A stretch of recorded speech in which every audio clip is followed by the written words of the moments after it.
right, so we have the May 14th meeting of the Conservation Commission. We stand as You get the golden paper clips. Pledge allegiance to the flag, United States of America, and to the republic for which it stands, one nation, under God, indivisible, with liberty and justice for all. Okay. Put up my glasses. Yep. What's that, my friend? Set to commit for Rego Earthworks, That's 1184, 1188 Main Road. That's going to be continued to 528. Correct, Mr. Chairman. The next one You is have a on. motion? I'll make a motion to continue to the 28th. Second. Okay, second from Phil. All in favor? Aye. Opposed? All right, that's unanimous. Septics, we have Jennifer Walsh, 2170 Tickle Road. Evening, folks. How are you tonight? Doesn't get much better than this, Mr. Chair. Because you're here with me? That's what it is? That's exactly what I meant.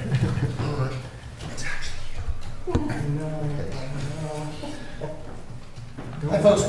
We've got a septic system repair proposed here. I am working for Jennifer Walsh. The property is 217 O Road. This is a small lot, 6,780 square feet, located just off of Southport Pond. We've got the lot here. I've got it shown with this small lot and a plethora of wells surrounding the property. We've got a bottomless sand filter proposed here to minimize footprint.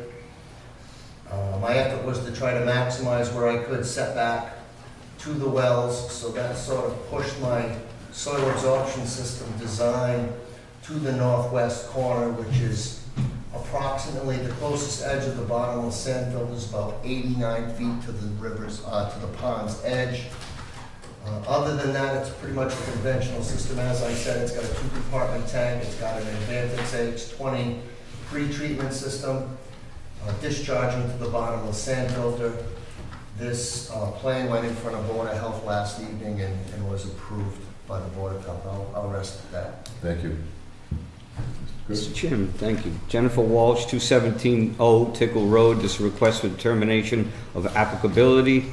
I thought this was Lenny's project at Carswell. This is analysis, design, engineering, and Mark Roderick's representing. Report date is May 8, 2024. There is no file number. Agencies, as Mark mentioned, Board of Health has approved this. The site visit was also on May 8, 2024. Description of the work: the applicant has filed to repair the septic system on the property located near South Watuppa Pond. The site has limited area for a design system. The work will be 89 feet from the pond at its closest point. Erosion controls are shown as the limit of work for the sewage disposal system repair. Impacted areas: buffer zone. Recommendations: the Westport Conservation should approve the septic system repair with a negative box 3 determination. Thank you, Chris. No comment. No comment. Any questions, comments from the table? Not a motion. I'll make a motion to approve. Second. All in favor? Aye. Opposed? That's unanimous. That's Jason and Kelly. Oh, sure. Next we have, Thank you. Deborah Knapp, notice of intent, 89 Hillcrest Acres, SE 82741, construction addition to existing house, driveway, and riverfront. Is anybody here from Deborah Knapp? No, there isn't. That All would be right, we'll shown. pass over that for now. Next we have James Witten, notice of intent, 462 River Road, SE 82740, repair and replace existing septic and riverfront. Is anybody here from James Witten? I'm James Whitman. How you doing? Whitman. Well, I'm But, sorry, Whitten. Sean isn't here, so. if we All right, we'll just go back to it then, and we'll go after we get Sean shows up. Thomas Fusco, RDA, 156 Cherry Web Lane, install elevator on structural slab attached to house in flood zone. Can I have the plan out of that file, Mr. Chairman, just so I can post it? Just come up, Tom, to the mic, just to make your statement of who you are. There's a little plan, it should be an RDA, is it that one?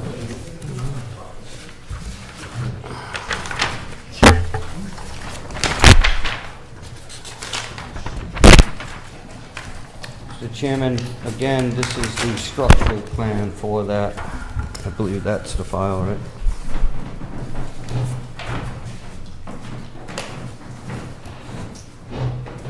Just state your name for the record, Tom. Tom Tom Fusco. Is that how you 50 pronounce it? Yep, Thank you. 51 Fuller Street, Middleborough, Mass.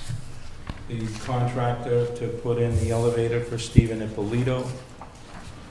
And we have the approved drawings from the engineer to put in 4 footings for the support base for the elevator, and pretty simple job.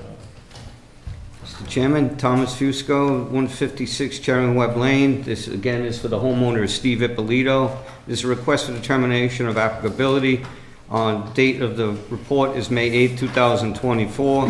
Site visit was also on May 8, 2024. Just the description of the work. The applicant has filed on behalf of the owner of the property. They wish to install an elevator structure on the outside of the existing home. The elevator design will be require 4 10-inch concrete piers.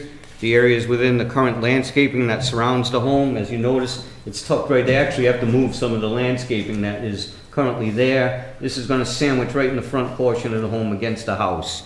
The areas within, again, the current landscaping, the activity is minimal effects to the coastal dune and the barrier beach. Again, the whole yard is disturbed. It stays within that initial area previously allowed for disturbance, and the prior owner had obtained a certificate of compliance, so there's no outstanding issues on this property. I recommend for the board, the Westport Conservation should approve with a negative box 2 determination for the elevator at 156 Charing Webb Lane. Any questions? Any questions? Comments? No, nothing, motion? Well, I move to approve a negative box 2 determination. I'll second it. All those in favor? Opposed? That's unanimous. That was, Phil and Jason. Thank Tom. Yeah, thank you. I'll mail that out to your address. Awesome, thank you very much. No worries. Thank you for your Thank you. cooperation. Have a good night. Sandra Thurston, Anrad, 601 Drift Road, to determine if resource areas depicted on the plan are accurate.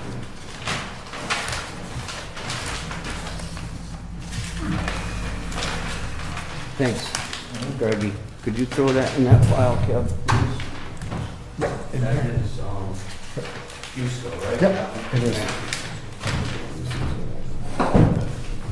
Yes.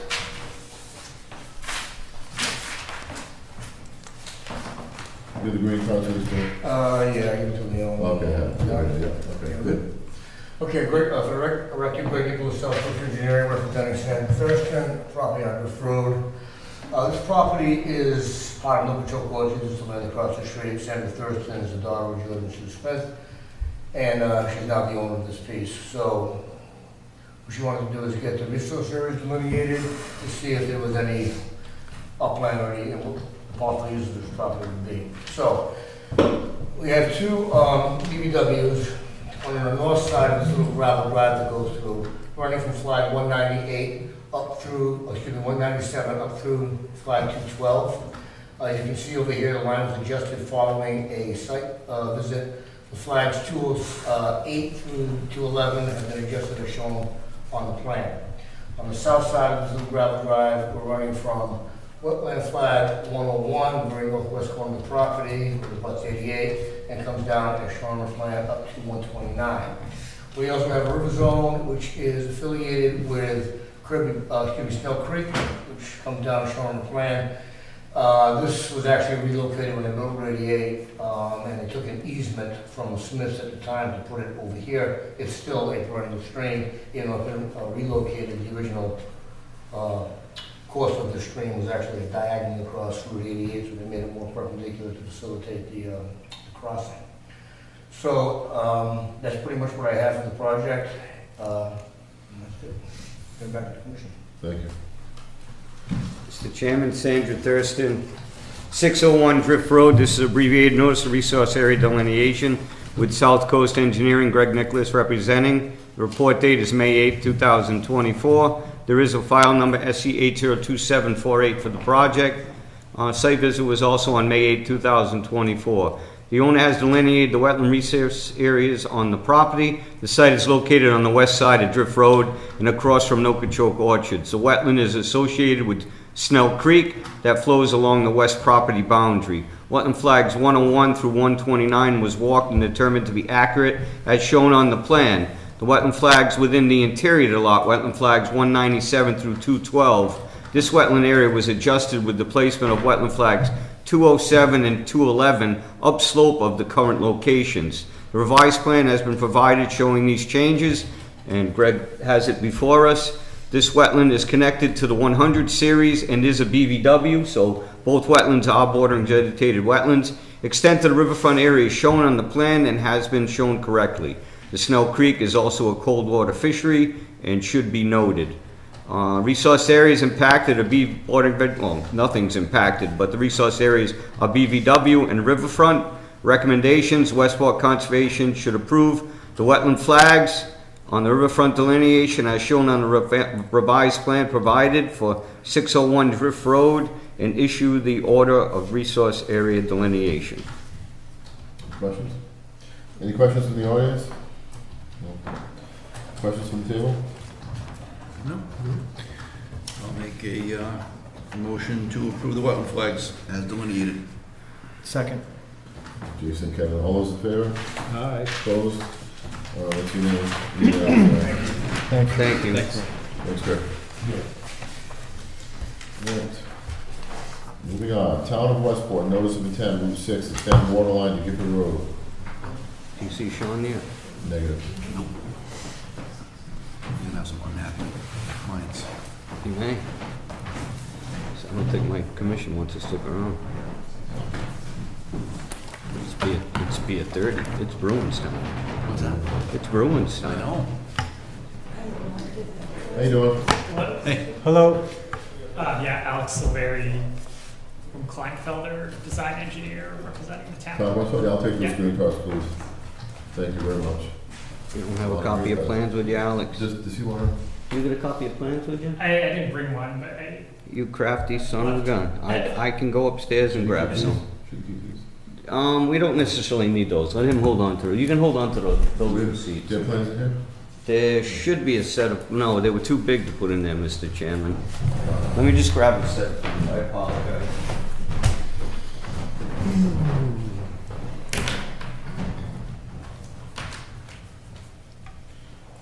Panther score, it's his fault. that's about it, yeah.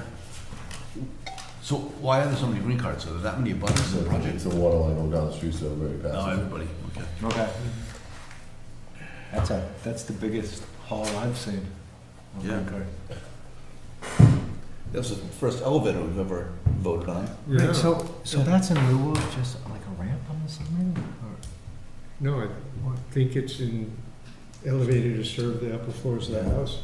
I'm assuming someone's right. So if someone gets old, doesn't walk up the stairs.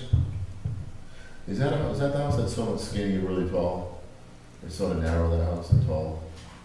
Not sure which one it is. I think so. It's across on Mike Sullivan's house, yeah.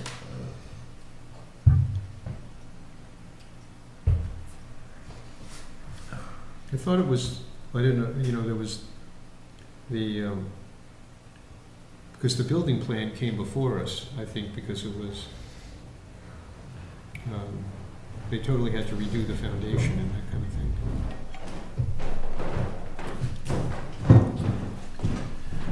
Oh, yeah. We're holding these up there, but I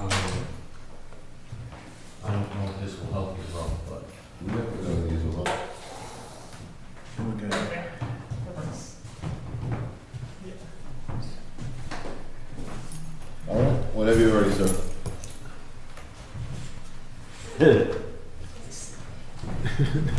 all like that guy. No one hold. No one hold. Leo, did we have an easel at one point? We do have one upstairs, Mr. Chairman, but he still would need someone to hold it. Yeah, we're gonna have to do the computer next time, You just Cass. can't get the magnets from the dollar store. No, those are good ones. You need to go steal one from like Mid-City I can Scrap. go magnet fishing with those things. All right, go ahead. All right, go ahead, Alex. Yeah, so this is for a water main extension, so the existing water main goes down Route 6 from Fall Rivers. It's extension of Fall Rivers distribution system. The current main ends around East Briggs Road by like the housing authority, Cozy Nook. So this is proposing an extension of that in Route 6 from where the existing main ends to Washington Street. So it's about 5,000 linear feet. And then we're also proposing a loop on Gifford Road and Osborne Road, where the Macomber School is. So that would also be new water main and connect into a stub that exists from Route 6 out into Gifford Road. So then it's a loop, and then a little further extension on Route 6. What is the extent, if I'm through, Mr. Chairman, if I may, what is the extent of the wetland areas on this project? If you could just point that area out. Yeah, so there's around Bread and Cheese Brook crossing is one area, and then on Gifford Road, there's another small stream crossing. Some wetland areas there. Correct. Are you going in the streets, in the streets and the asphalt themselves? The wall line? Yeah, so everything's in the public right way, extending services and side street connections, stubs. Right. Yeah. All right. So, Chris? just overall, the project, the amount of work, the limited area of buffer zone is very small. The area just to the north, up Gifford Road from Macomber, if you know, right across from Macomber, there's those little wet area right there. And as you go up a little further, there's another little stream that crosses right after the Briggs Road section. And then the bread and cheese corridor is what you have on the main section of Route 6. But again, as he mentioned, all this work is within the road layout and the right-of-way of Route 6 and our roadways. Let me read the report. Town of Westport, Route 6, Osborne and Gifford Road. As he mentioned, Alex mentioned, this is a loop. Currently in the roadway up to the elderly housing, the water line exists, so they're extending from that point. So it's not the entire section of Route 6. It's from the elderly housing moving in that easterly direction, just up Route 6, turning onto Osborne Street. What's the connection to Osborne? It's Greenwood. Greenwood. Okay, there you go. So everyone know where approximately they are in respect to that? The ice cream place? It goes to the ice cream It place. extends to, It yeah. extends to Lickety Splits. Yeah. And then turns again with the street connections and it attaches. I'll name the specific addresses. So the town of Westport has filed a notice of intent to install approximately 10,600 linear feet of water line.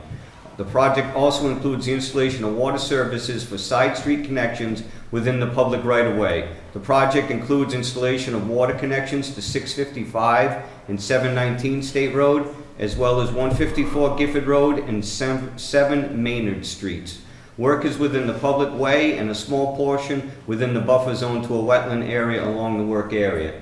Erosion controls to be installed as required along these resource areas per the plan submitted, and the contract going out requires those specifics.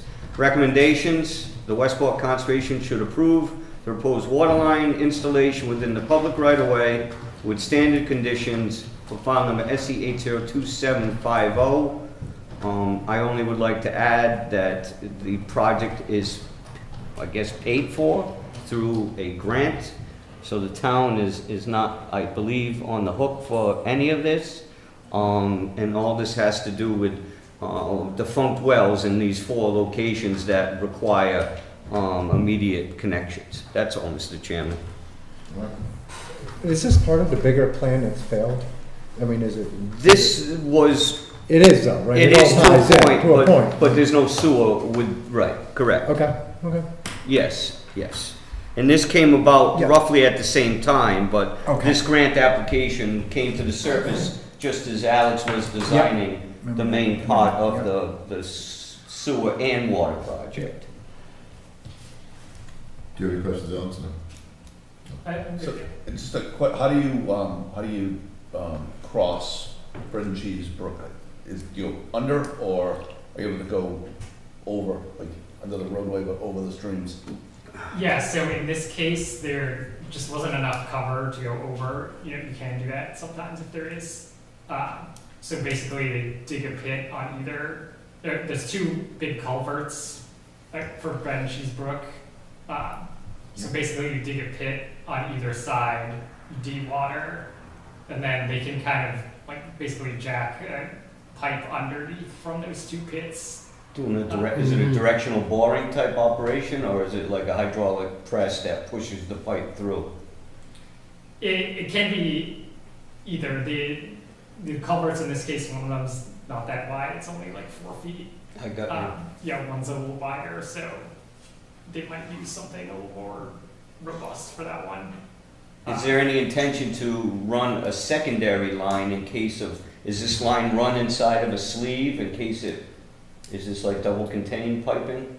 For the crossings, yes, yeah. Okay. Yeah, so it's typical, it just helps with installation too. Exactly, Yep. right. Okay. Yeah. Thank you. Any questions from the audience? Anybody else have a question? All right. Through the chair, just one more. Yeah, sure, go ahead. Route 6, as far as the state mass highway, does this have their approval at this time?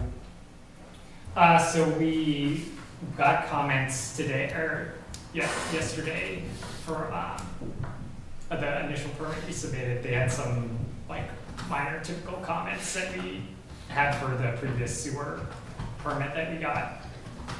So we're anticipating we should have the permit by the time we bid in a month or so. Okay. But still working on it, yeah. Right. In addition to that, Mass Highway has very specific submittal requirements as well as erosion requirements. So they take this into their own control on the highway as well. So they may have additional requirements as far as catch basins and stuff, correct? Yeah. So they may have siltation barriers on all the inlets of the catch basins while the work's in that vicinity. Potentially, correct? Yeah. I just want the board to be aware that Mass DOT has even stricter requirements. Okay. Even amongst what we're gonna have them put on the side of the road, the Mass DOT usually would have the contractor be Yeah. above and beyond that, just for the purposes. Because the roadway will contain any runoff. There's no way for that only to get into the basins. It can't jump the curb and get off the roadway, so. And I'm sure they would have dewatering mechanisms within their permit issuance as well. If that's to take place, there's certain measures. You can't just pump the water down the road. They may have to do it into a system in order to make sure. Of the 11 streams that we have that have trout, this is by far the most prolific brook trout fishery that we have, by far.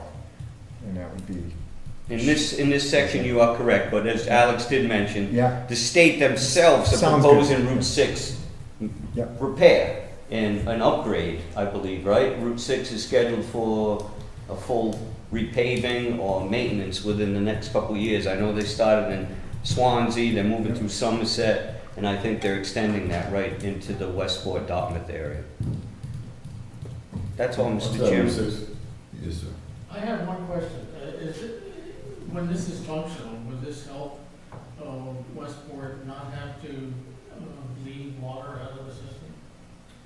Not exactly. It basically keeps the bleeding flow the same because we're adding more length of pipe and more volume, basically, of storage. Mm-hmm. And just with the number of new connections, it doesn't really change the amount that you need to bleed from existing conditions in order to keep the water age and water quality, into an acceptable range. Okay.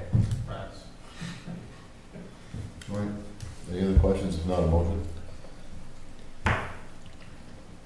So I move to approve the proposed water line installation within the public right-of-way with standard conditions.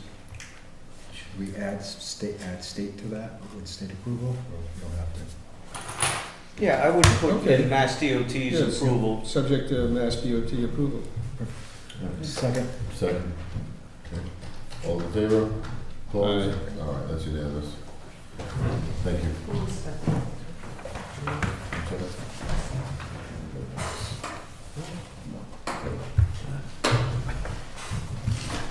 Thanks, Alex.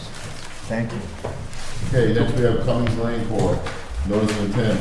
Cummings Lane, rebuild Yeah. existing stone wall in the riverfront and flood zone. This is gonna be continued till 6/14, is that our next meeting? Or not next, but the. 6/11. 6/11, okay. Kevin corrected me. This will be to June 11th. You have a motion to continue. I'll make a motion, continue to June 11th.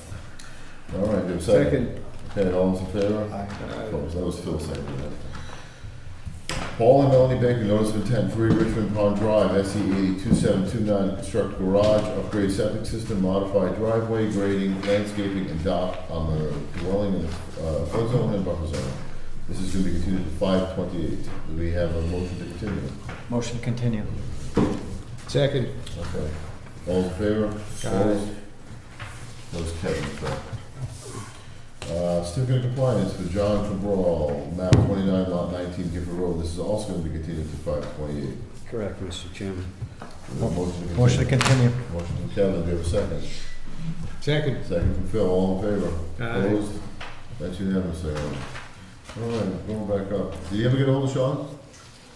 He doesn't answer, he doesn't read his email, so Doesn't sound unusual. it doesn't. Well, if we don't have the green cards, we can. So if we don't have the green cards that he submitted for your application, we not necessarily can open the hearing. I don't know if he provided them for Jim's anyways. I don't think he There's did. nothing from Mr. Whiteman, and there's nothing for the Naps either. Yeah, so, So we have to continue him to 5/28? yeah, I mean, The that's next, all I can do, Jim. Okay, I mean, I know that well, my knowing that the people got the cars isn't gonna help you. Yeah, unfortunately. Correct. All right, so we need to do a continuance to 5/28 for Deborah Knapp, notice of intent, 89 Hillcrest Acres, SE 2741, construct addition to the existing home driveway in the riverfront area. So moved. yeah. Okay, that's Phil, second from Kevin. All in favor? Aye. Okay, that's unanimous. Sorry about that. James White, notice of intent, 462 River Road, SE 2740, repair and replace existing septic in the riverfront area, continued to 5/28 as well. So moved. Motion from Phil, second? Second. Second from Jason, all in favor? Aye. Opposed? All right, that's unanimously no. Sorry about that, Jim. Okay. We have a chapter 61A release form for Paul Mann, 21 Kelsey Way. I know that name, what's Kelsey Way? Carol and Paul Mann. Carol recently, or a year ago, passed away. They were the residents at the end of Kelsey Way that originally started the development of Kelsey Way. They retained approximately 30 some odd acres at the end. It's pretty wet, so I didn't like that there's some crazy shell corporation is purchasing it, so it smells of solar, but I don't know if that is true. But again, there is no value as far as from a conservation standpoint. It's a former junkyard and a former property that's been retained for many years as open area because she ran horses on it. But for the most part, it's pretty well confined with wetlands that were previously delineated by another solar proposal about 3.5, 4 years ago. All right, we have any questions? So it's not, it's all, it's former junkyard, so it's, It's behind Thad's, and yes, this was the old Beauperlin junkyard at one point. there's no value to it. And All it's right. kind of sandwiched with wetlands, so there isn't, again, much use of the land. Looking for a motion to sign the 61A release form, although we don't, that's actually approved by the board of selectmen people on TV. We just sign up saying we have no interest in the property, that's all we're Correct. saying. We're not signing up to release, we're signing up saying we have no interest. All right, we have a motion. Okay, motion to sign off on the 61A release. Okay. Kelsey's Way, name the Kelsey's address. 21 Kelsey's Way, Thank you. 67-7C-0 is the plat lot number by the assessor. We have a second. Second. Second from Phil, all in favor? Opposed? All right, that's unanimous. Conservation Commission, Town of Florida, please check on. If you check no, please explain.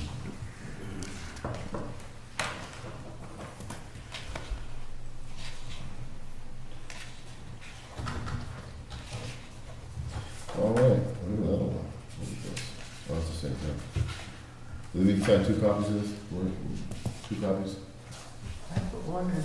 No, that's okay. There was another one. We have East Bay advertising for hearings, $307.50, looking for a motion to pay. Motion to pay. Second, Kevin, Moving. Phil, all in favor?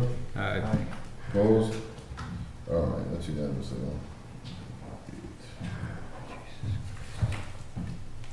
Next, we have minutes from 4:30 meeting. I was here, Jason, Phil, Kevin, so we're all here. So if there are no changes to the 4:30 minutes, look a motion to approve the minutes. Make a motion to approve the minutes from, what was the date? 4:30. 4:30? From April 30th. second. Okay, those, all in favor? Aye. Opposed? Aye.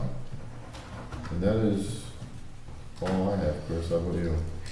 Mr. Chairman, I did express to you some violations that occurred. We had a complaint received from someone that we issued an enforcement order to, calling out the neighbor. They have a great relationship. So Mary Reese at 1078 Drift Road, she does have a dock structure that is a floating type dock and an old type boardwalk structure. That I issued her a letter letting her know that the dock requires a Chapter 91 licensing, as well as the float isn't allowed to rest on the bottom as hers does, because it does not have any pilings to support it to suspend it off the bottom. She mentioned to me today that she does have a Chapter 91 license, and I don't have any record of that, so I'm awaiting some of her documentation to support that. Regardless, she's still required to have a float system that doesn't rest on the bottom. So that's something she may have to modify with the Waterways program. The second one we had was 306 Charlotte White Road. I sent a letter out to the previous owners because our assessors records are a little behind. I finally got the proper owner, a Derek Pinto. I submitted a letter to them, and I am awaiting a response for their actions and how they'll respond. Previous enforcement action we took on Karen Henriques at 21 Daisy Lane. I had met with those people at the site. We've agreed to restore the disturbed area by planting of 10 high bush blueberry bushes within that edge of the BVW and pond area. I encouraged them to leave the shrubbery because they mostly trimmed it, so there is the ability of this to come back with those high bush there, and they can maintain the access to the pond, but they have to let it, you know, be much less pronounced than driving a truck down the back of the yard. So they are very responsive. I'm waiting for them to let me know when they planted those plantings. I did encourage her to do that sooner than later. So I just want to get a motion of the board accepting that for Karen Henriques, 21 Daisy Lane, for the restoration of planting 10 high bush blueberry bushes at 21 Daisy Lane. And that would be all I have, Mr. Chairman, after you do You have that. a motion for Karen Henry's 21 Daisy Lane for the restoration plan, approved by Chris. Motion to approve the restoration. Second, All those in favor? Opposed? Aye. That's unanimous. Chris, when did the state start issuing Chapter 91 licenses for dogs? Chapter 91 is the oldest law on the books, Mr. Chairman. It dates back to the early 1800s. As far as its creation, they had an allowance in sometimes in the early 90s of an amnesty period where people were allowed to license unlicensed structures without a fee at that amnesty period. I'm not quite sure. It ran for 2 years or 3 years. That's where a lot of docks were initially licensed in the community. And they gave you a 33-year license if you did an interim approval, or a 99-year acceptance for a full approval. The interim was a hand-drawn plan you did, or the amnesty one for the 99 was an engineer-drawn No plan. way. Did So- they have, That's pretty cool. So these people, some people took advantage of it, Yeah. some people Yeah. did not. So now, the licensing length of time is no longer 33 years, no, it's like 12 years. You have to get 91 every 12 years? So let me ask you a question. If, when the docks were permitted back then when they did the amnesty, did they have specifications on height and all that kind of stuff like they do today? No, It was just if it was there, they'll take it. they take it, they Yep. take it at 21, yeah, like, so a lot of these boardwalks, we see some of these like at Mascasatch. Yeah. Yep. You got some up on the upper reaches of Drift Road area, they're like 300 foot, Right. only, 12, maybe 18 inches off the marsh. Right. Some of those maybe, I'm not sure if Right. all of them are, but there was a window of that opportunity for people. What happens when that expires? Like It generational? transfers to the family. If the property sells, the license becomes null and void, and the new owners have to apply through the new licensing But if it's procedures. 99 years and it's the same family and it becomes generational and it's 110 years, do Well, they have to? No, well, you wouldn't then need to reapply under the new procedures. So whatever's there. That was my question. So these Yeah, 12-year licenses right. they're giving out, let's say now you need to be 4 feet above the salt marsh. Okay. 12 years from now, I go to, someone goes to reapply, and now they want 6 feet. All these docks that have been put in, are they all gonna have to change? I don't think I'm not sure on that, Mr. Chairman. I can't answer Yep. to that. I wouldn't be surprised if they made people, but that would be kind of an inconvenience, especially once you put the structural members Right. to a piling. You can't just raise it. You gotta disconnect everything. So that would be a pretty impactful cost. That almost would be building a new dock. So when you do license your dock, you're allowed to maintain it. And maintaining is above mean high water. So you can replace structural or decking or railings, anything along those lines, but you're not, percentage-wise, one pile really I don't think would trigger, but technically any activity below mean high water would require you to come to the commission for that repair. So people are better off to have the license because that maintenance may be beneficial. Some docks you've seen, next to Mike Sullivan, for instance, that house sold, that thing was such in disarray, but once they were able to power wash it, they brought some of that decking right back to life. So some docks are able to catch before they really deteriorate. So if I was to purchase something, most people today are looking for a Chapter 91 license and making sure their real estate or their transaction does have that. I've had some people call and say they won't buy it unless there is one. So some people are becoming more knowledgeable about what is actually required. So, the new package of regs that DEP has been circulating, one of them is Chapter 91, and what they're requiring, and I think it's for new, not for renewals, is to factor in sea level rise into the height of the dock, the pier, above mean high water. So, They're actually, I think, by what Phil's saying, encouraging people to anticipate that Yeah. in there. If you're building a new dock today and we're calling for 5, you may want to put it at 6. so the dock is not submerged. But truly, and people today that experienced the storms we had this winter can actually attest to the fact that Drift Road got hammered because the waves were coming on that southeast wind onto that shoreline, and numerous docks decking, the waves came up and put the decking, busted it right off of them. Most of the docks that were above water did better than the ones that went underwater. Yep. And numerous people had some pretty decent damage. Recently? During December and January, yes, yes. I saw pictures of the end of Julius Way and those areas, and it was amazing. Those docks were, my God, that was definitely hurricane-type activities that those people experienced. So I would encourage anyone to make sure you have proper things in place. All right. Anything else, Tony? That is all I have. Okay, look for a motion to adjourn. Move to adjourn. Second. All in favor? Aye. Opposed?